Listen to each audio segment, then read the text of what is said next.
आज यहाँ पे आए हुए मेरे सभी साथियों को मेरा नमस्कार, सबको मेरा प्रणाम।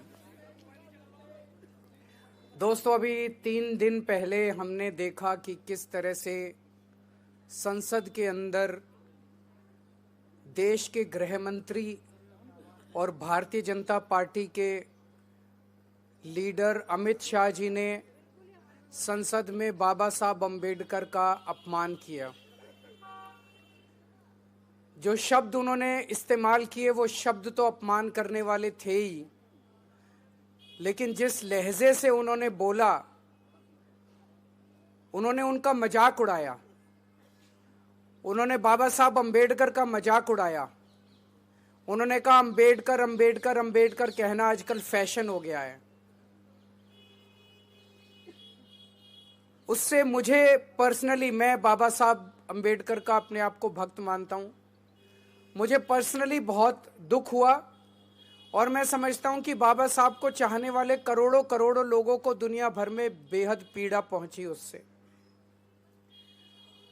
बाबा साहब अम्बेडकर जब जिंदा थे तब भी अपने पूरे जीवन में उन्होंने इस तरह से बहुत लोग उनके समय में भी उनका मजाक उड़ाया करते थे, लेकिन किसी ने सोचा नहीं था कि आजाद भारत के अंदर भी ऐसा समय आएगा जब कोई पार्टी और कोई नेता इस तरह से खुलेआम संसद के अंदर, आज संसद किस वजह से है?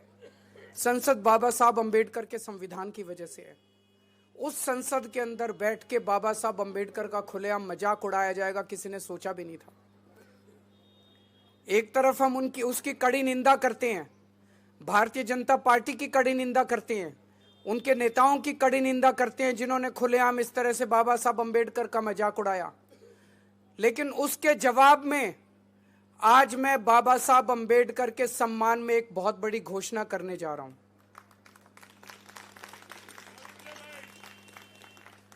बाबा साहब अम्बेडकर ने सबसे ज्यादा तवज्जो दी थी शिक्षा को।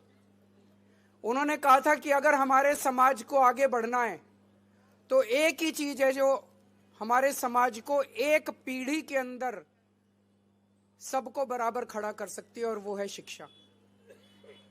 उन्होंने अपनी जिंदगी में शिक्षा पाने के लिए जितने संघर्ष किए उसकी हम कल्पना भी नहीं कर सकते। उनके जमाने में हम जानते हैं बहुत ज्यादा छुआछूत थी। वो जब स्कूल जाते थे तो अपने साथ टाट पट्टी लेके जाते थे।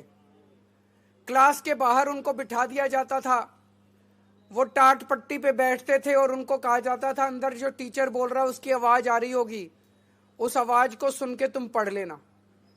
ऐसी परिस्थिति में पढ़ के वो बंबई में उन्होंने ग्रेजुएशन प्राप्त की और उसके बाद वो कोलंबिया यूनिवर्सिटी से पीएचडी प्राप्त की उन्होंने। 1915 में उन्होंने कोलंबिया यूनिवर्सिटी से पीएचडी प्राप्त की और उसके बाद वो लंदन स्कूल ऑफ इकोनॉमिक्स गए, वहां से उन्होंने पीएचडी की। लेकिन लंदन स्कूल ऑफ इकोनॉमिक्स में पढ़ते हुए उन्हें बीच में अपनी पढ़ाई छोड़नी पड़ी क्योंकि पैसे कम पड़ गए और उनको वापस देश आना पड़ा। फिर उन्होंने पैसे का जुगाड़ किया और फिर दोबारा अपनी पढ़ाई पूरी करने के लिए लंदन स्कूल ऑफ इकोनॉमिक्स गए, और उसके बाद उन्होंने किस तरह से संघर्ष करके देश को आज़ादी दिलाई, भारत का संविधान लिखा और देश के पहले कानून मंत्री बने, हम सब लोग जानते हैं। आज मैं चाहता हूं कि कोई भी दलित समाज का बच्चा पैसे की कमी की वजह से उच्च शिक्षा प्राप्त करने में वंचित ना रह जाए।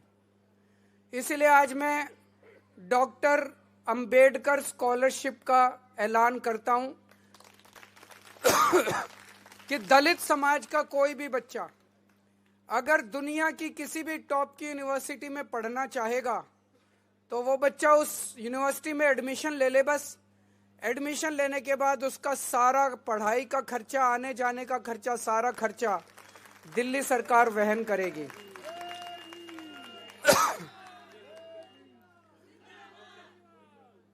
जिस तरह से बाबा साहब अम्बेडकर ने विदेशों में पढ़ाई करके एक नहीं दो डबल पीएचडी करी, दो डॉक्टरेट हासिल की, और उन यूनिवर्सिटी से की, कोलंबिया यूनिवर्सिटी और लंदन स्कूल ऑफ इकोनॉमिक्स, जिसमें आज की डेट में भी एडमिशन लेना भी बड़ा मुश्किल है और उनको पैसे की किल्लत हुई।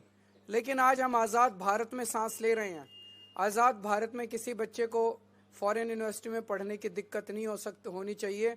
इसलिए आज मैं पूरे दलित समाज के लिए ये घोषणा कर रहा हूँ डॉक्टर अंबेडकर स्कॉलरशिप की, कि किसी भी बच्चे को विदेश में आप बाबा साहब अंबेडकर के बताए हुए पदचिन्हों पे चलिए, उनके बताए हुए उनके जीवन में उन्होंने जो कुछ हासिल किया वो हासिल करने की कोशिश कीजिए, आपका साथ हम देंगे। कुछ लोगों का प्रश्न था कि सरकारी कर्मचारी जो दलित समाज के लोग सरकार में हैं, क्या सरकारी अफसरों के ऊपर भी योजना लागू होगी? जी हाँ, लागू होगी, क्योंकि मैं नहीं समझता कि कोई सरकारी कर्मचारी भी जो ईमानदारी से काम करते हैं वो भी अपने बच्चों को विदेशों में बिना स्कॉलरशिप के पढ़ाने की हैसियत रखते हैं, उन पे भी ये योजना लागू होगी। तो उन्होंने जो भारतीय जनता पार्टी ने और अमित शाह जी ने उनका मजाक उड़ाया, उसका जवाब आज हम इस योजना से पूरे दलित समाज के लिए दे रहे हैं। बहुत बहुत शुक्रिया। जय जय जय जय जय भीम, जय जय जय जय जय भीम। बहुत बहुत धन्यवाद। देश की आवाज और बाबा साहब अंबेडकर जी को समर्पित इस योजना के लिए एक बार जोरदार आवाज में हम लोग नारा लगाएंगे, जय जय जय जय जय भीम, जय जय जय जय जय भीम। बहुत बहुत धन्यवाद।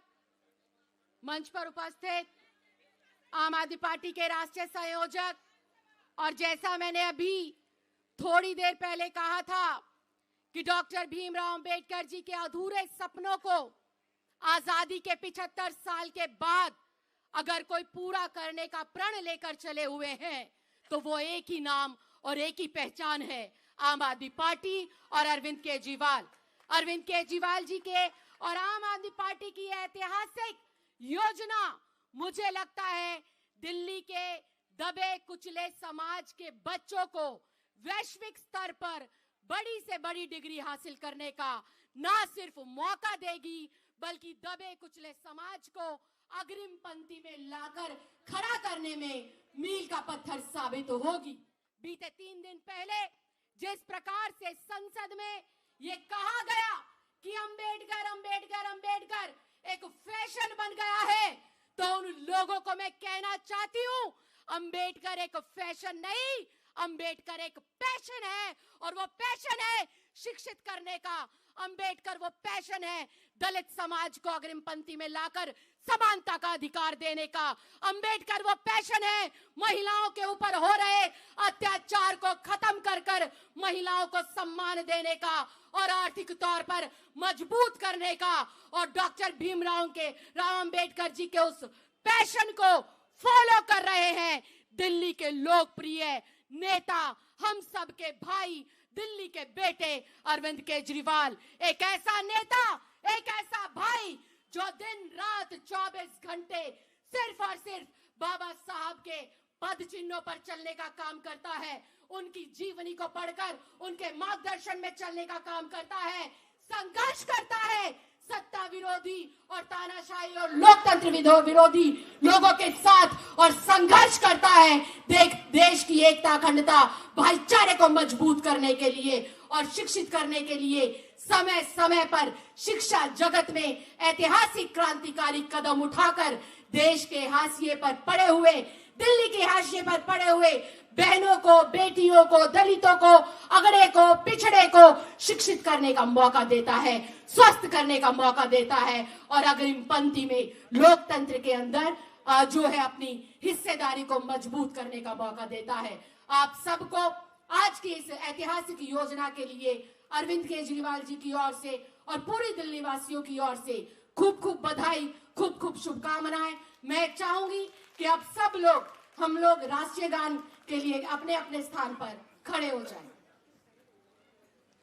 जनगणमन अधिनायक जय हे भारत भाग्य विधाता, पंजाब सिंध गुजरात मराठा द्राविड़ उत्कल बंगा, विंध्य हिमालय हिमाचल यमुना गंगा उच्चल जलधि तरंगा तव शुभ नामे जागे तव शुभ आशीष मांगे गाहे तव जय गाथा जन गण मंगलदायक जय हे भारत भाग्य विधाता जय हे जय हे जय हे जय जय जय जय हे